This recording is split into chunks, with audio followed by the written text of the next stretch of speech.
And we're live and we're back at it again. So, hello, welcome back to Podcast with a K. I'm your host, Karla with a K, and it's me here for another hour of whatever's been on my mind during this past week on this fine Sunday evening.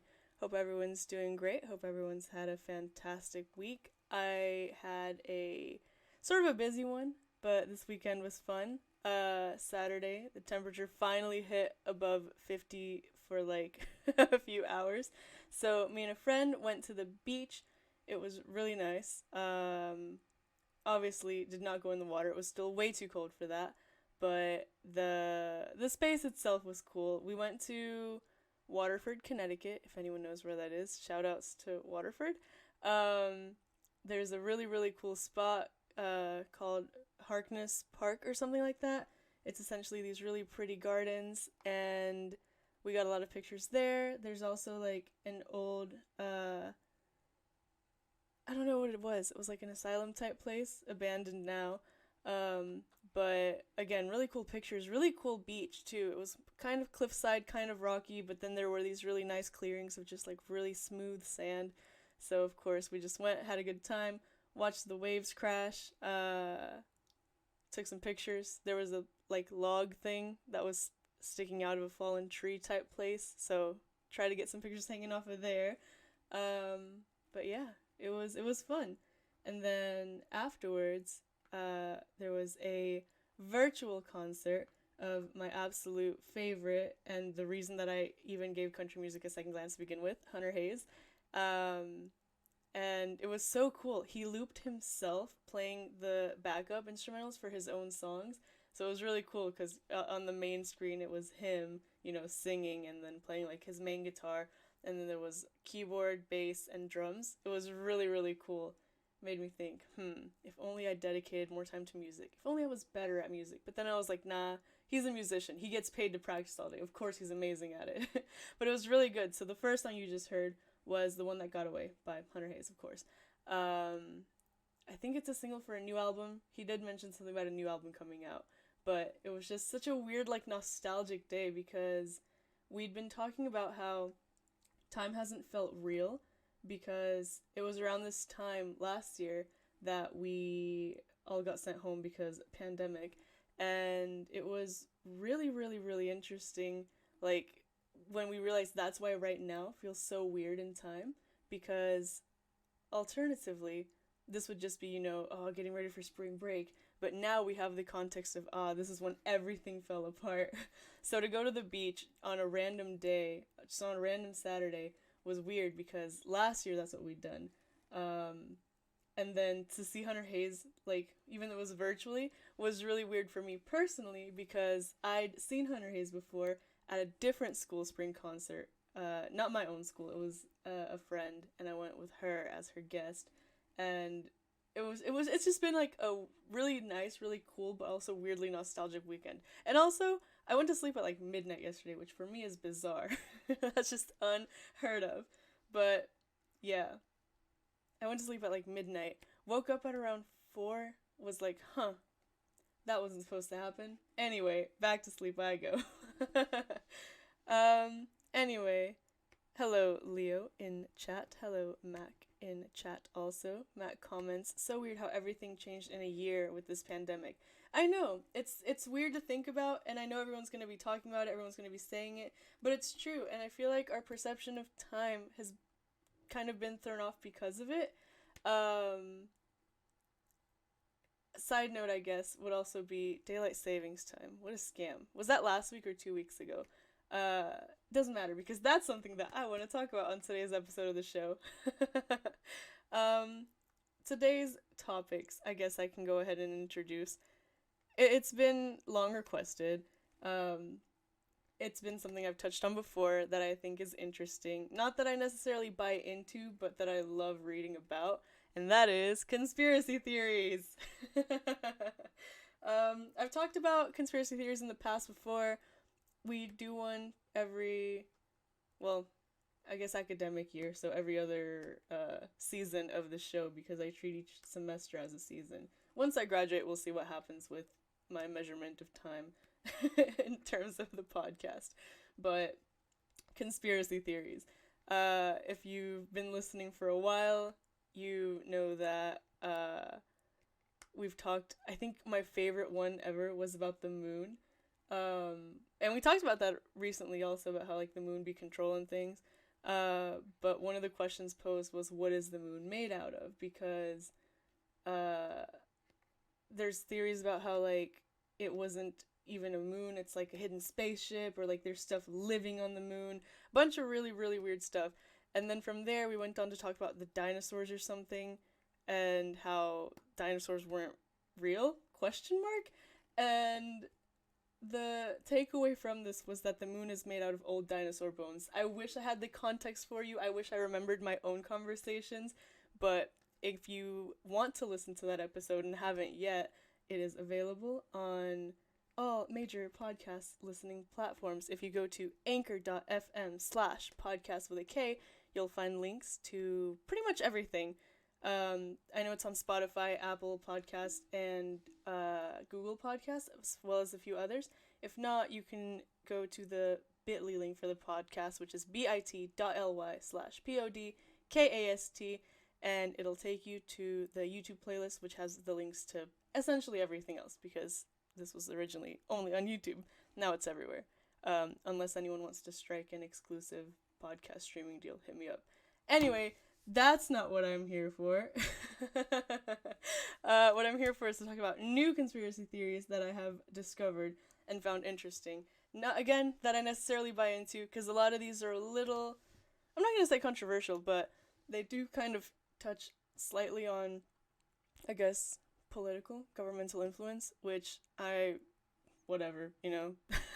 Whoever's in power is in power. Can't do anything about it other than question it. So, here we go. Daylight savings is what sparked this, right? Because daylight savings is the worst thing I think that I've ever had to encounter, right? And I'm gonna look this up to make sure I'm not saying it wrong. Because I read an article that as much as we like to blame farmers for daylight savings, it's not entirely their fault. And everyone who argues for or against daylight savings has the exact same argument, which is, oh, if we have it, we save energy, we waste less fuel, we get more time to do things that we find productive.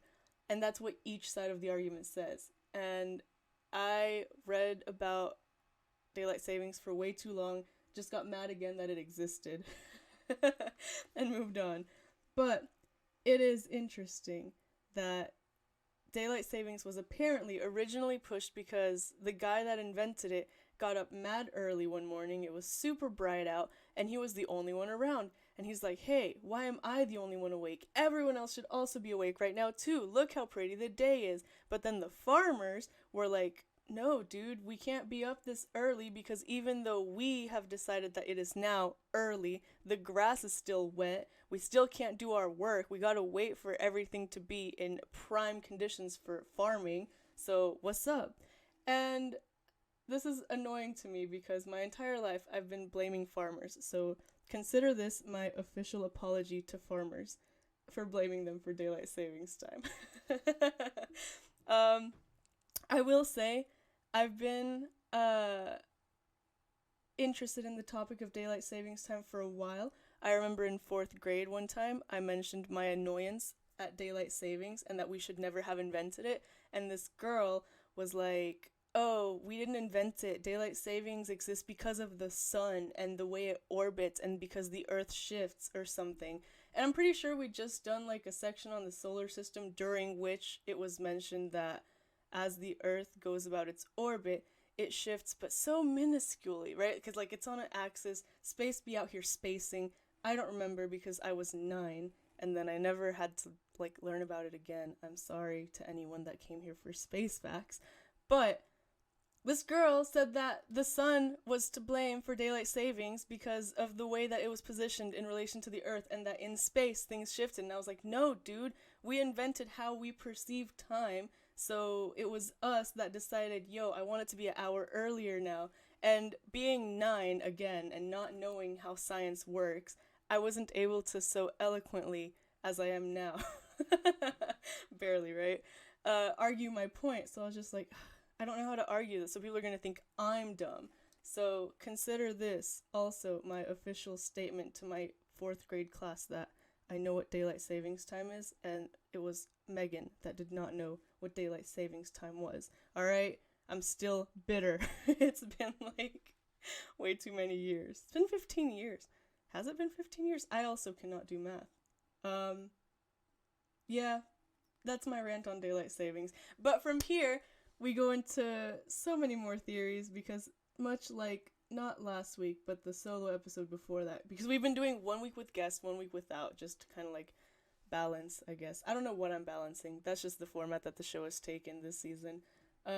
Much like last time, we're just gonna go on a journey of what I went through whenever I decided to go down a rabbit hole of conspiracy theories instead of weird science things. But some of these are still kind of a little bit scientific. But before we move on, let us see what chat has to say. If you're listening to this on WECS, I also am streaming on twitch.tv/CarlyGirl, and that's girl with 2 eyes. So if you'd like to participate in the conversation, feel free to hang out and chat there, or send us a tweet at PODKASTXK. That's podcast by K, but stylized with an X instead of the by. Let's see, what have we got here? Jordy mentions that Jensen Ackles from Supernatural was originally supposed to play Hawkeye in the Marvel movies. This is appalling because I love both Jensen Ackles and Hawkeye, also Supernatural and Marvel. Is there a conspiracy theory in this somewhere? Is there any way I can tie this into it? Probably not. I guess just money. Although, I did find out recently, through Mo, who you may have met if you listened to the first episode of the season, that Marvel deliberately hired actors who didn't have, like, crazy well-known roles, even if they were famous, like, already. People who essentially hadn't become their character yet, so that they could market them as the characters that they were playing for Marvel, which I thought was pretty cool and really, really smart, because Mark Ruffalo had done a lot, Chris Evans had done a lot, Robert Downey Jr. had done a lot. I guess they'd all done a lot, but they weren't particularly known for any one specific role, so Marvel was able to swoop in and be like, this is Hulk, this is Black Widow, like, you know, like, very specific characters. Is that a conspiracy theory? I feel like everything Disney touches becomes a conspiracy. Matt comments that she thought daylight savings was made to make the train schedules consistent since they went off the sun. Apparently not, but daylight savings time as we know it is controlled by the Department of Transportation because the standard of, like, public transportation is super important. So you did have some element of it correct. Like I said, I didn't know all of this before I decided to research it for the show so that I didn't give misinformation, but yeah. There is that, and from there, I think it's a good enough time to go into our conspiracy theories, yeah? Yeah, let's do that. Alright, so, from daylight savings, we move on to, governmental weather control. This is a weird one. But the thing is, these are all weird because there's some element in truth, which I guess is a thing with all conspiracy theories, right? But this one, is essentially based in the fact that at some point, governments were involved in weather warfare, which, what a phrase, right? And something called cloud seeding, in which they would do a thing to make it rain either more or less than was expected in order to, like, throw people off or whatever. But the reason that this came up was through something called High Frequency Active Auroral Research Program, or HARP. And essentially what this is they're trying to research how to, something called the ionosphere. I don't know what that means. As usual, I am only here with half of the information because I got distracted by other information, but according to the internet, the ionosphere is the ionized part of the Earth's upper atmosphere, which makes sense because it is called the ionosphere. But essentially what this is for is to enhance radio communications and surveillance, but conspiracy theories pick this up, and conspiracy theorists pick this up and claim that this is something that is being used to weaponize weather, Although all scientists say that this is complete nonsense and not based in any fact, and there is no actual proof. Although cloud seeding was at some point used, I'm clicking through my show notes here, and by show notes I mean a Google Doc of all of the links that I collected that I thought were interesting, with random phrases and words. I like that these solo episodes have also become a little bit of a behind the scenes on how I structure the podcast, or, lack of structure for the podcast. Let me see. Okay, so cloud seeding, weather modification changes the amount of precipitation that falls from clouds. Yeah, so this is a thing that has indeed occurred. But from here, I found a bunch of discussion thread type stuff where it tied into climate change essentially being a hoax or being controlled by the government for their own personal benefit. And I don't remember if it was on the podcast or in a conversation I had about a podcast episode, but there was people saying that the snowstorms in Texas were because of this and the wildfires in California were because of this. And I don't know, man. There's so much science to say that all of that's just because of the way the world has devolved into chaos, essentially, because fossil fuels and corporations or whatever. I'm sorry, this is the most lackluster explanation of anything. You all know what climate change is. You all know what global warming is. But the conspiracy theory here is that the governments are controlling the changes in weather, again, for their own personal benefit in order to be able to either seed disrupt in other governments or with corporations, or to try to make money off of the whole going green idea, because going green is kind of expensive. Solar panels are expensive, or recycling is expensive. And essentially, as usual, anytime that the government does something, it is for money. That's the conspiracy theory. This one I don't know if I buy into, but just the concept of weaponizing weather is insane, because what would we even be able to do about it if it turns out to be true? And that goes for all of these conspiracy theories. If it turns out to be true, so what? What can we do about it, right? We pointed out, me talking about this on the show, if all of this is real, what if the government comes and I get got? I told a total of however many listeners are here, but then, again, if we're not the higher ups, how do we fight it? What is our next step? That's crazy. Yeah, I don't know. Conspiracy theories are interesting. This one was weird, but again, weaponizing weather is crazy. And at some point, I did want to be a meteorologist, because I felt everyone feels, I guess, meteorologists always lie. But how do you accurately predict the weather? Especially when, apparently, it is being weaponized and changed to deliberately throw you off. However, the harp thing was cool, though, because, again, it's to improve, communications and radio and stuff. And guess what? If you're not on Twitch, I guess, you're listening to this on a radio station, right? So, advanced communications are ideal. Yes, they are. But that was that for this one. From here, we got into a little bit of a weirder one that I couldn't find the original article that I thought I remembered reading a few years ago, but this is this was tied in because of the frequency thing, but this goes into the topic of electronic harassment. And what this means essentially is, we all know and are aware that we have an FBI man in all of our laptops and phones and electronic devices, right? But we are being watched. There's cameras everywhere, whether it's for security or for, a bird that is actually a camera flying around, because birds are not real. We are, there's a pretty solid amount of surveillance being done all the time, right? And there's information collected from everything that we do on the internet, whether it's for ads or for, betterment of the service that you are using in that moment. But there is also the concept of frequencies and other such things being used, again, as a weapon. And this is related to the Havana syndrome, during which I think there was most recently in 2016, 2017, and 2020 incidents where government officials from the US, Canada, and various countries in Europe went to Cuba for whatever dealings, and in their time there, they fell ill for like suddenly and with no like medical I was gonna say backstory. That's not the right word. Precedent.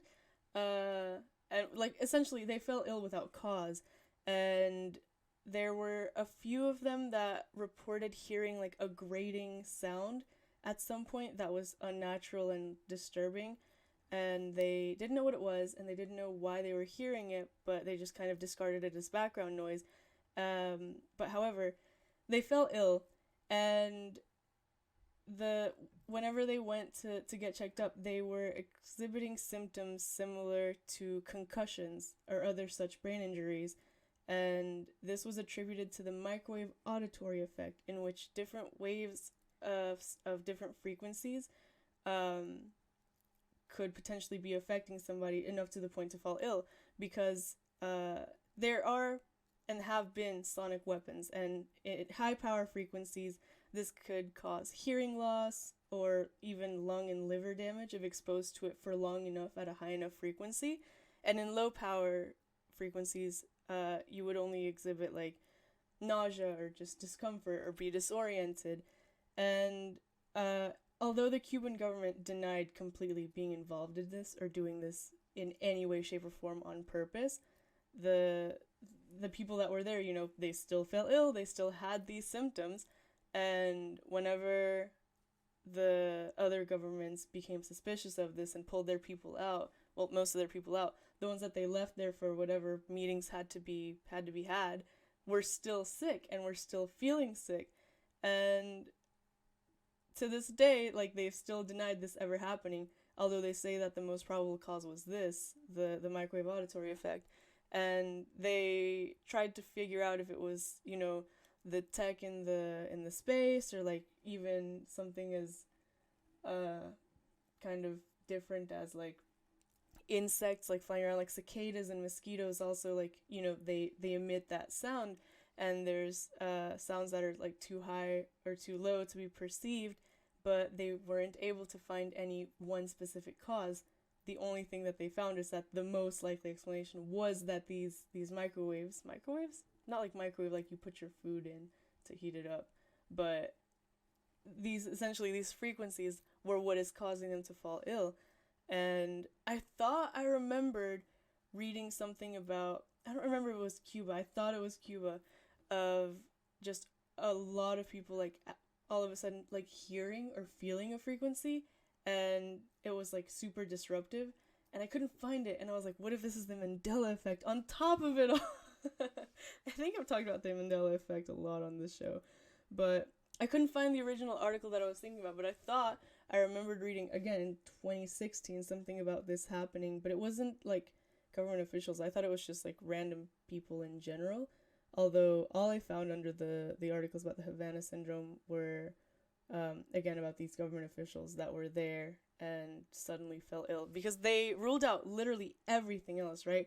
Like, it wasn't the food, it wasn't the water, it wasn't like the environment or like a chemical, like anything. The only thing that they found that lined up was this, which was mad interesting. Yeah, so that's where we went from there. And from this point on, there was, you know, more conspiracy theories about the government. A lot of these ended up being related to the government, and that wasn't on purpose at all. That's just, I guess, the train of thought that this followed, because like I said, we all just kind of start on one thing, and from there we move forward. But yes, there was that. And from here, we went on to the concept of not MKUltra, but its related programs.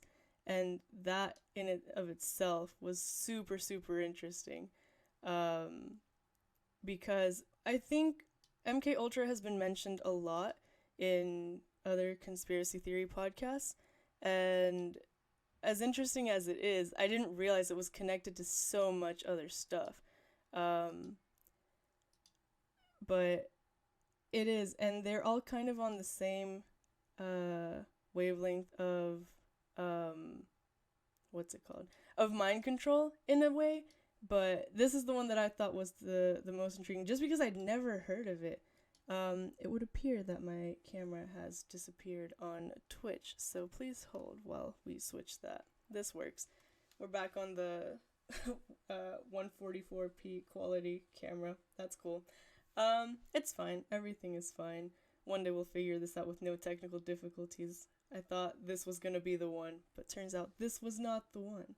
But we're back. Now you have direct front-facing camera with this nice purple vibe, which thank you, Mac, for the compliment on the aesthetics of today's stream. MKUltra was not the one that I was going to focus on. However, Operation Artichoke was the one that caught my attention, and not just because of the name, alright? So, MKUltra, I guess I'll touch on if you've missed the 5,000,000,100 episodes of every single podcast ever that's talked about it. But it is about mind control in a way. Essentially, the government at some point was experimenting on people and the effect that various drugs, etc., had on people who were unknowingly being administered them. This was usually on people who were quote-unquote helpless, like couldn't fight back, so like poor people or prisoners or even CIA agents themselves. The goal, I think, of MKUltra was to develop a truth serum type drug, and this is, I think, the most popular one, just because I guess it's the name that people claim, and there's a lot of things in pop culture that are tied to it. There's a bunch of movies and video games that reference it. But it was, I think, first brought to the attention of, like, the general public. I think it was, like, in the 70s, I read. But from here, we went on to Operation Artichoke, which was similar. Again, it involved elements of hypnosis, LSD, isolation. I think this one was also tested with morphine and a bunch of other stuff. Because MKUltra also had elements of, like, just psychological torture. Like, it was crazy. But again, the point of this one, of MKUltra, I think was a truth serum. However, the point of Project Artichoke is terrifying, right? Operation Artichoke, Project Artichoke, the goal of this one was to see if it would be possible to essentially, like, wipe somebody's mind clean and reprogram them as a robot agent for the sake of creating the perfect assassin, because they would have no, like, moral restraints or no, like, ethical obligations to themselves or anyone else other than, you know, whoever was giving them the directions or the orders. And so this one was done through hypnosis, forced morphine addiction, and forced withdrawal, and LSD, essentially to produce amnesia and other vulnerable states in the subjects. Yes, we are talking about Project Artichoke. And this was insane to me, because that is such a terrifying concept, right? Again, because this was done to people unknowingly. If you'd signed up for it, I guess you would run into the issue of it being like, whatever the placebo effect version of it would be in mind control. But essentially, it was forced amnesia, and I think the person that was on drugs for the longest, I think, was like over 70 days. I think it was 77. And LSD was considered to be the most promising drug in their studies. But the thing is, through this article, and obviously I went through all the Wikipedia pages to, like, find out where to start searching. There were a bunch of, like, pretty concerning, right? Like, what am I gonna do? This already happened. But there were a bunch of, like, really weird things that they researched and they studied, and there were a bunch of linked different experiments that they did for the sake of mind control. And originally, whenever I first found out about MKUltra and stuff like that, what I was thinking was mind control. Oh my god, so they're giving them the drugs and they're gonna make them do stuff while they're high or whatever. But no, this was like with the intent of essentially causing an ego death, which is an ego death is where you lose your sense of self-identity, right? Like who you are is no longer the you that you know. And that's what the government aimed to do. And I'll get to the conspiracy theory part of this in a second, but essentially for this to be a forced ego death on someone who is unsuspecting of it is insane, because this is the rabbit hole that I went down. Again, take nothing I say seriously. I only have the information that I read in preparation for this show. But like, we'd have no way of knowing, right, if this were being done to us now, because all we know is the reality that we are experiencing.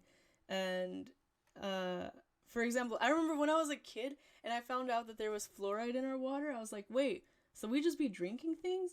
Like, you be drinking water and all of a sudden it tastes weird. And all that happened was there's probably different levels of whatever it is they put in the water supply to like keep it clean and drinkable and disinfected. And you have no control over what's even in your water. And like, this is at risk of sounding like a crazy conspiracy theorist myself, because like I said, I'm more of the mindset that whether or not any of these are real, like, what are you going to do about it, right?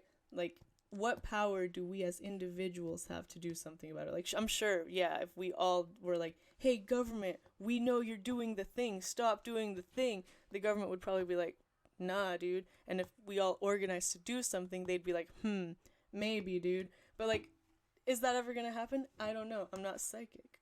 Am I? No, I'm not psychic. That's not what I'm talking about. But like, for example, the water supply thing is crazy, and you know, the way the water cycle works, whether or not you decide, I will stop drinking the public water supply, I will go drink my own water from the ocean, that I will desalinate it myself, you can't even do that because of the water cycle, right? It evaporates, it goes into the rain, it rains, goes into literally everything, so you have no control, man. Water is everywhere. They're controlling our water. Sorry, rabbit hole. So yeah, learning about that's crazy. And then that's also why, like, when people go to different countries, they usually get some level, I guess, of, not food poisoning, but whatever it is. Because the water's different and, like, you haven't adapted to it, essentially, which is absolutely insane. But one of the lines, sorry, this is such an extreme tangent. We have no way of knowing, essentially, if this is being done to us now, the same way that people in the 70s didn't know it was being done to them. And one of the tie-in to the conspiracy theories theme of tonight was that in Project Artichoke, it was mentioned that they researched the potential of using the dengue fever and other diseases, and a declassified sorry, there's a hair in my mouth. It is still attached to me. The declassified memo said something. Actually, no, I have it here. I can just read it. A declassified artichoke memo read, "Not all viruses have to be lethal. The objective includes those that act as short-term and long-term incapacitating agents." Not all viruses have to be lethal, huh? Guess what situation I started the show talking about? Oh, is it the fact that we are in a global pandemic because of a virus? And so that's the conspiracy theory. This one, again, like I said, I'm not saying I buy into any of these. I'm not saying this is real. Whether it is or not, what are you going to do about it other than deal with it in the way that you can? So, and we did talk about this at the beginning of it all. This was probably one of the last episodes I did last year, before we got, and it was about how there were mad theories about where the COVID-19 virus had even originated, whether or not it had been just, oh no, by accident, something about a bat, or it was manufactured in a lab and being researched upon, even though they warned them like, yo, this is a dangerous and super contagious virus, please stop doing that. And then they did it anyway, and then it leaked into the public because people weren't careful whenever they were handling it. We talked about those theories before, and I've mentioned also that it's really interesting to see the evolution of the podcast and of the pandemic, and how my peers' opinions changed on what it was, whether or not it was serious, whether or not it was deliberate, and the consensus ended up being like, honestly, who cares how it started? It is real and it is dangerous, and wear a mask and wash your hands and get vaccinated, etc. That is definitely the takeaway to get from here.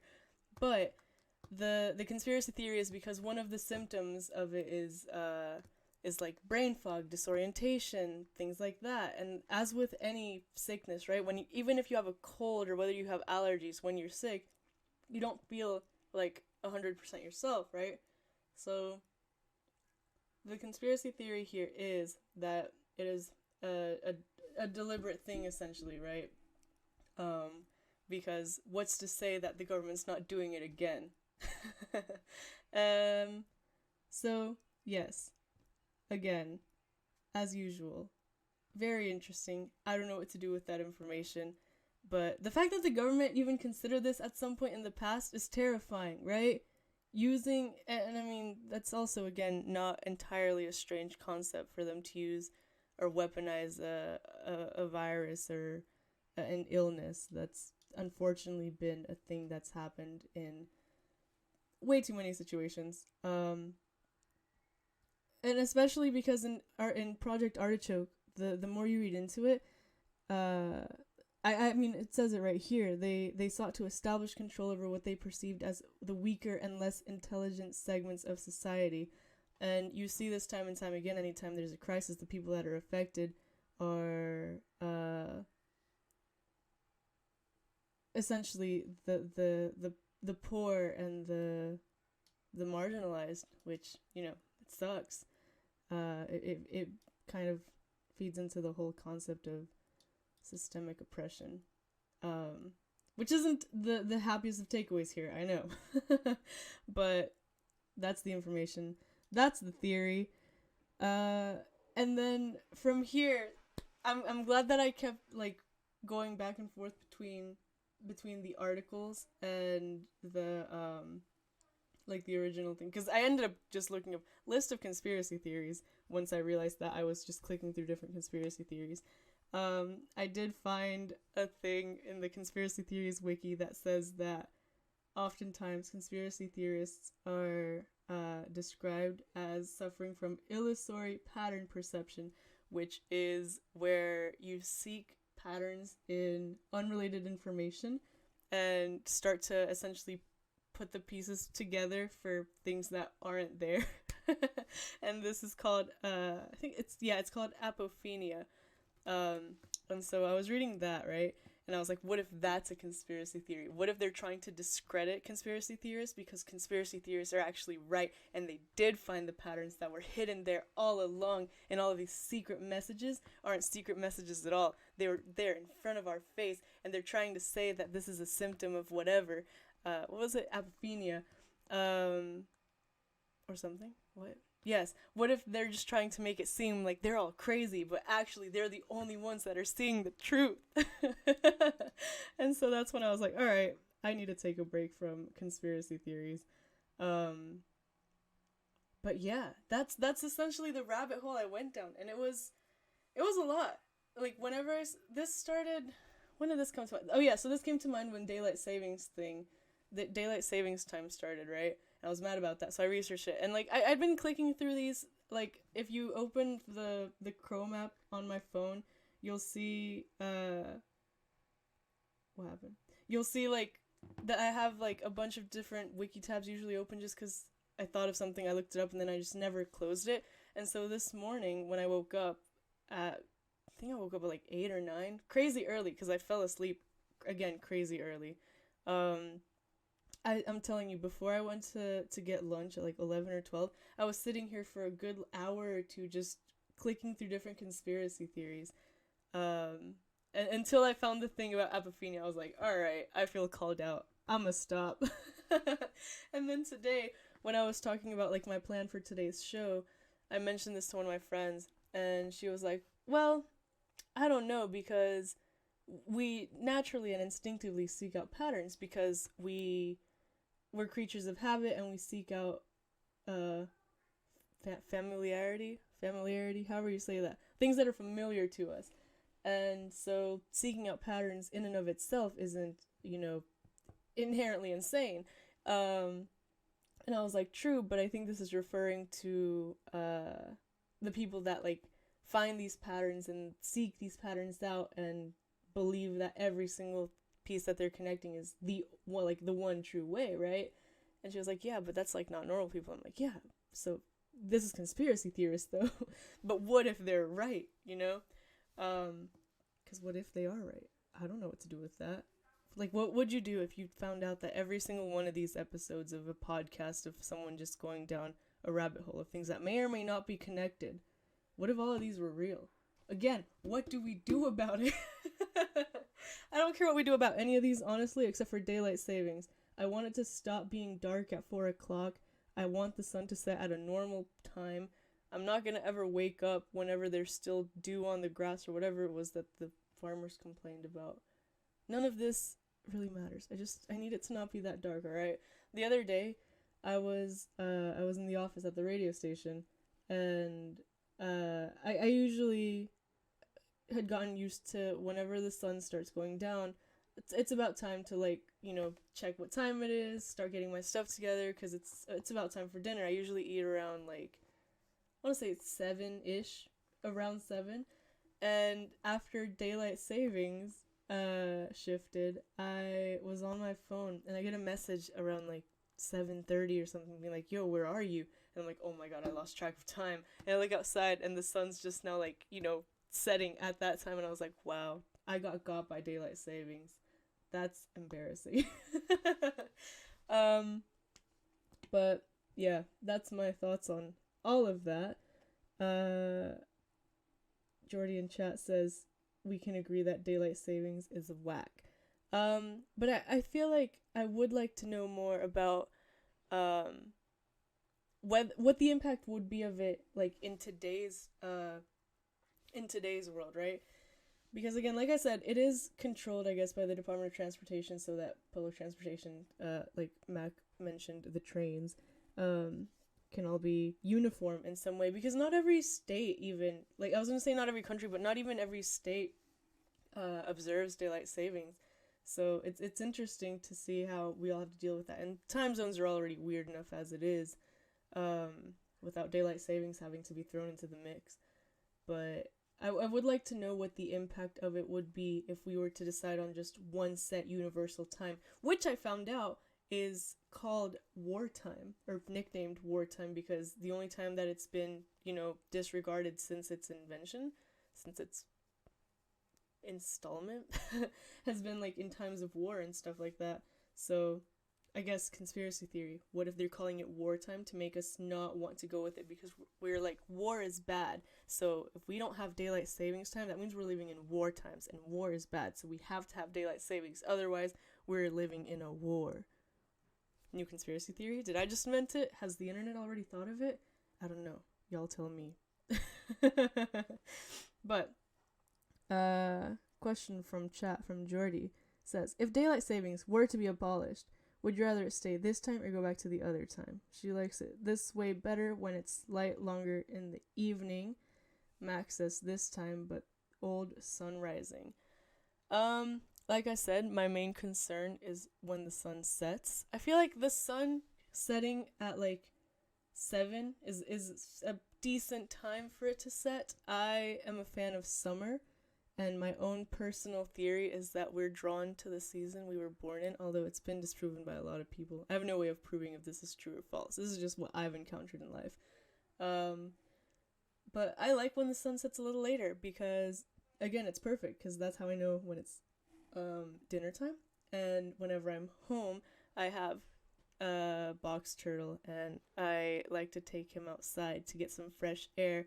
And yes, I walk my turtle. That is a thing that exists, and no, it's not weird. But we'll go outside around sunset, maybe before sunset, because turtles are active around sunrise and sunset. So we'll go outside around sunset, around golden hour. Everything's really nice and pretty and gorgeous and glowing. And it's usually around 7-ish whenever the sun's like low enough to where it's not, like, hitting the yard where we go outside to walk. So I feel like I would prefer it to be this way, where we are awake for the time that the sun is up. Because what is the point of the sun being up at like 5 in the morning? Who does things at 5 in the morning? Go to sleep. The birds have just now started screaming. You really want to be up before the birds, dude? For what? What am I saying? I don't know. I guess I should make an honorable mention to my favorite theory, which is that birds aren't real. Because as we all know, in the 70s, a bunch of birds died unfortunately because supposedly of some pesticide or chemical to keep pigeons away from the trees. But the theory here is that they were deliberately killed and then replaced by camera drones that were reintroduced into society as normal birds. But by now, people knew the truth. The birds were not real. I've talked about this one on the show before, and if you know me in real life, you know that this is one of my favorite things that I've ever found out about people believing.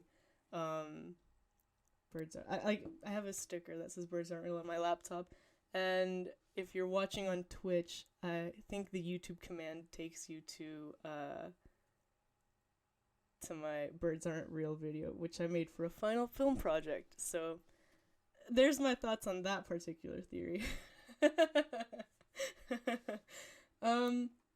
Whether or not birds are or aren't real, they are suspicious. I don't trust birds. Is that a weird sentence to say? I think so. But I do think it's cool that there are some birds that can talk and like comprehend. Like, what was the gray bird that was able to like have conversations and sort the shapes into the boxes? You know what I'm talking about? This was like a really famous bird. Yeah, that bird was cool. But before I ramble on for far too long, we are nearing the close of our show, unfortunately, with only a few minutes left of our conversation here. Yes, if you've been hanging out in chat, thank you so much for hanging out, for input, for your feedback, for your questions. If you're listening to this on WECS, thank you so much for listening and tuning in at this late hour, wherever you find yourself, whether you're driving home from work for some reason. I guess people do have different shifts, or just listening as you wind down for the night. Thank you for your time. And if you would like to listen to any other episodes, you can find those on anchor.fm/podcast with a K. Podcast, of course, is spelled with a K. And I leave you with one last song for tonight, which will be the rock version of Driver's License, which has been stuck in my head because it's so good. I didn't want to like Driver's License, alright? I knew it was a TikTok song. I've mentioned that I'm giving TikTok a chance because life is too short to be a hater. And all my friends like TikTok, and I know there's some good TikToks. I can't get into it completely. Usually what I do when I open the app is check what people have sent me, scroll for like maybe 10 videos or so before I get bored, send them to people who I think would like them, and then just, that's as much as I can handle. But for some reason, songs get super popular on TikTok. And I heard this also on another WECS show. I was listening to another DJ's show, and her entire hour was about songs that she'd found on TikTok. I'm like, how do y'all find songs on TikTok? I don't see any songs on TikTok. All I see are, like, theories about what the next Marvel movie is going to be about. Like, I don't know how to change that. But yeah, TikTok is powerful, dude. Is that a conspiracy theory? Why does TikTok have so much influence in the music industry right now? But anyway, Driver's License. The song itself, I originally wasn't that big of a fan of. It wasn't written for me. I don't think I was a target audience. And then SNL made a skit about it, about how no one really wants to like it, but everyone knows it anyway. And then one of our friends showed us the rock version by Our Last Night. And again, it stays stuck in my head. It's so good. I mentioned before that I've grown to really like rock music in the past year or two. But yes, again, once more, thank you all so much for listening. Thank you all so much for hanging out. And I'll see you guys hopefully next week. I might not be here next week. There is a 48-hour film festival going on. So if you are listening to this from Eastern, be aware of that. Check out Film Club's Instagram for more information. Whether or not I'm here, I will be sure to announce it. And yeah, if I am here, I'll see you next week, same time, same station/channel with new nonsense and new guests. And if not, the week after that. But yes, see y'all later. Bye.